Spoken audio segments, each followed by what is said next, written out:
Nothing can be more frustrating when you sit down to watch one of your favorite programs on ESPN Plus and you run into issues streaming it.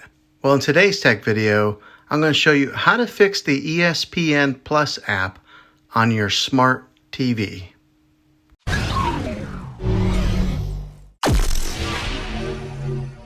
I'm going to show you a few really simple ways to try and solve your problem and get it back up and running again.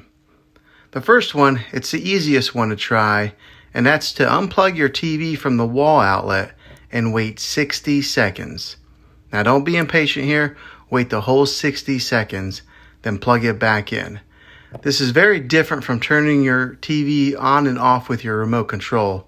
This is what we call a hard reset of your TV. So make sure you try this method. If that doesn't work, the next thing would be to find your router that is giving you Wi-Fi and unplug the power to that for 60 seconds. Then plug that back in. If that fixes it, great. If not, let's move on to the next method. Try deleting the ESPN Plus app on your TV. Go to wherever the apps are located on your system and remove the app altogether. Then reinstall the ESPN Plus app again. After you reinstall it, you might have to log back in with all your credentials, but hopefully this will work.